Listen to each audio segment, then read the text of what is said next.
Who wants to see me do something frivolous and kind of lazy? Not you? Too bad, that's what I'm doing today anyways. I'm buried in a number of long-term projects, so forgive me for doing something that's a little bit quick to throw together, and hopefully we'll have some fun regardless. So I haven't messed around with one of these tier makers before. I've seen other YouTubers do it. Looks like fun. And the nice thing about this is because the clusters tiers together, this is not truly a re-ranking of the doctors. I will do that eventually, probably when Jodie Whittaker wraps up her run. But for right now, it's just going to cluster them together. No specifics. So let's get to it. These are in a random order. Okay. Who do I want to start with? You know what? You know who's going to give me a good baseline to start with? Let's just start with Hartnell. Now, the thing with Hartnell is I like him, I appreciate him, I especially like him in the latter end of his run, but he doesn't do much for me as far as his incarnation of the Doctor. Like, he's good, and I appreciate he laid a lot of groundwork, but he's not who I'm going to go for comfort, so I'm going to drop him right there. Like I said, this is a random order. I'm just back and forth. Ooh, let's go with Pertwee. We're going to jump Pertwee up a notch from Hartnell. It's kind of funny to me because I don't really love Pertwee's era. The show kind of delved into a lot of stuff that I'm like, it's a little too James Bondy. Most of it's Earthbound. But you know what? Man's charming. Just like even in this tiny little square, just look at that smile. Oh, ooh. I'm okay. I'm alright. Alright. Back forward. And who did I stop? Oh, Peter Davison. I'm sorry. I don't like Peter Davison. It's not even that he's actively bad. I just don't get it. Whatever he's doing, I have yet to clue into. I've done the show, I've done Big Finish. I don't know, man. All right, back and forth. Hey, who we got? Oh, Colin Baker. Oh, well, of course, he's going to go way the heck up here. This is the power of Big Finish, because his Big Finish work is phenomenal. And they write him so much better. He gets to show the sides of the Doctor that tempers the more abrasive elements of the guy while not eliminating them completely. So it still feels like the same character from his time on the show, but like just done way better. All right, back and forth. And who we'd land on? Oh, boom. S tier. Right to the top. Right to the flippin' top. He is so good. And he got better. Whatever you think about the show itself, I think he, in the role, got better every single year he did it. Oh, he was so good. Oh, come back, Daddy. What? Okay, back and forth. Hey, where did I... Oh, Tom Baker. You know where he belongs. Ka-chunk. That's an S-tier Doctor. Let's not mince words. There's a reason why prior to Doctor Who coming back, he was the Doctor as far as most people were concerned. It's not just because he was in the role the longest, though I admit that helped a little bit. But the man just owned this role. He was made to play, you could tell. All right, back and forth. Where did I end up? Oh, okay. Well, I'm underneath Eccleston. All right, so where are we gonna put you? Ooh, this is tough, actually. You know what? You go up there, my friend. And that I feel you comfortably deserve to be there. And with him coming back for Big Finish, maybe he can. Maybe he'll.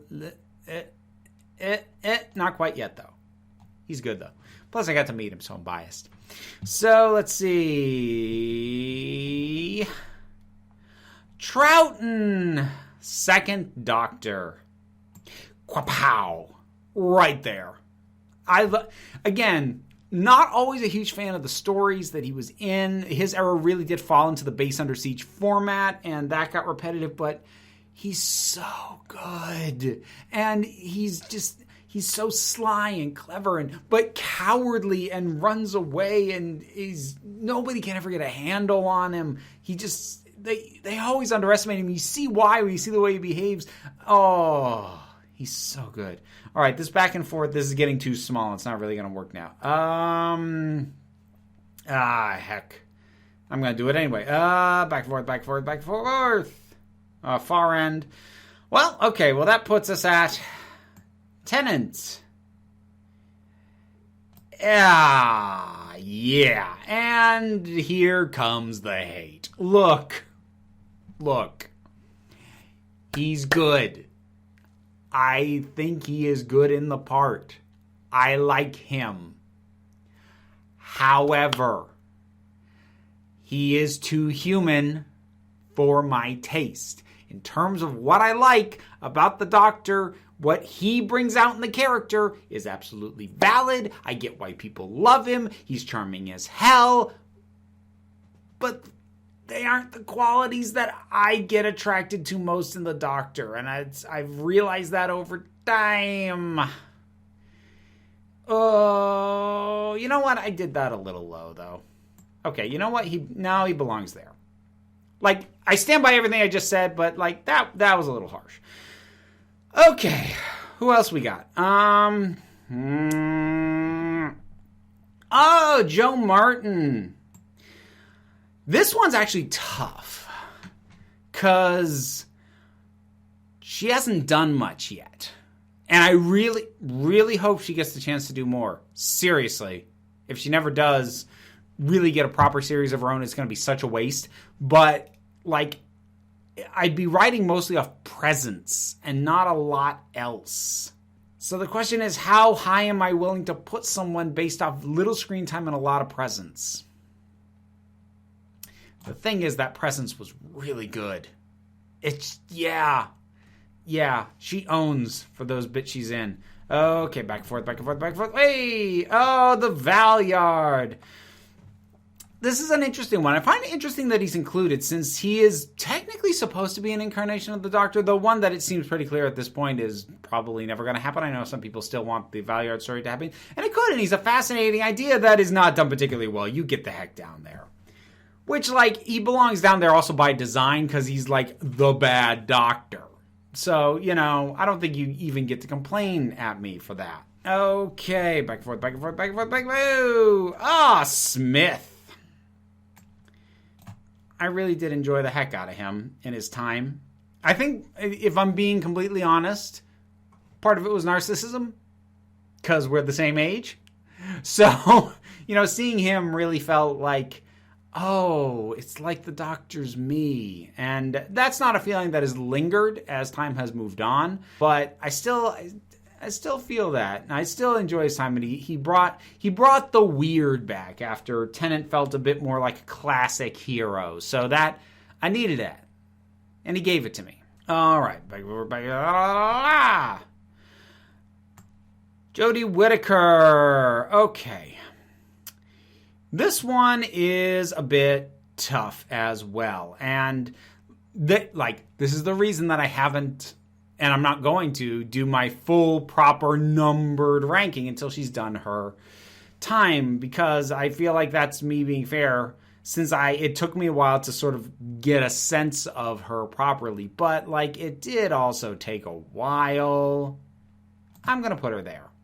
She brings a good presence, but, like, I feel like I'm still having a little bit of trouble hooking into her. Not quite as much as old Cricket Ball over here, but a little bit.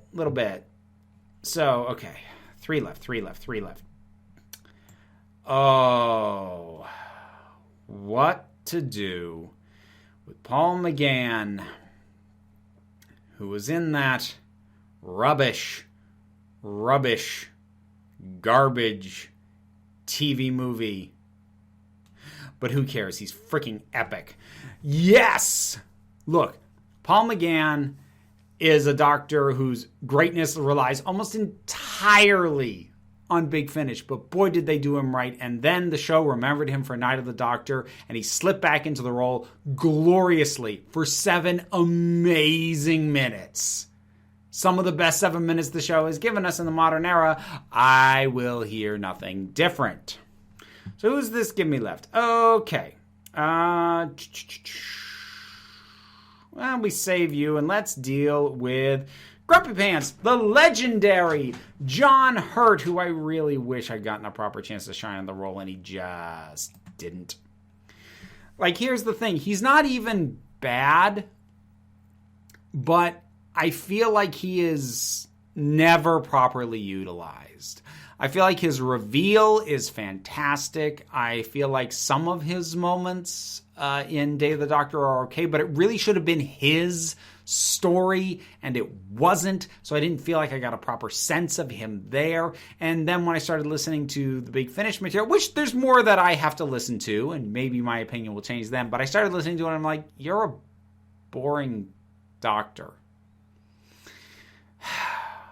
It's really unfortunate, because John Hurt is so good, and he looks great. It's a good look, but yeah, I think I'm being a little cruel there. I think he probably belongs about there, and I can't attach to it. I'm not sure anybody belongs here. You belong there. You stay in your time out. And finally, Sylvester McCoy. Boom. The chess master. The game player. He is one where you have to stick with him. Get to his later stuff. He gets better. Some of his stories get better. But boy, he's great. Again, he brings in the things I like. The toying with people so that they underestimate him. I love his banter and how quick he can be, and he can seem silly but then turn on a dime. He's really fun. I enjoy him quite a bit. And there, my friends, is the tier. 3 at the top, 4 pretty high, and then definitely passing. Like a couple notes but doing good, like see me after class and get the hell out of here. So there you go. Did you have fun with that? I have no idea. I have no... enjoyable? Rubbish?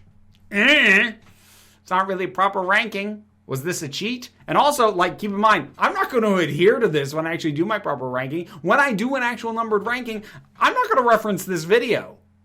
I'm not. So I might completely change my mind between now and then. So if you think you now already know what I'm going to do when it comes time for me to actually redo the ranking and put Jodie Whittaker in there properly, you're wrong, because I am frivolous as hell and I change my mind and things do not stay in place because squirrel brain.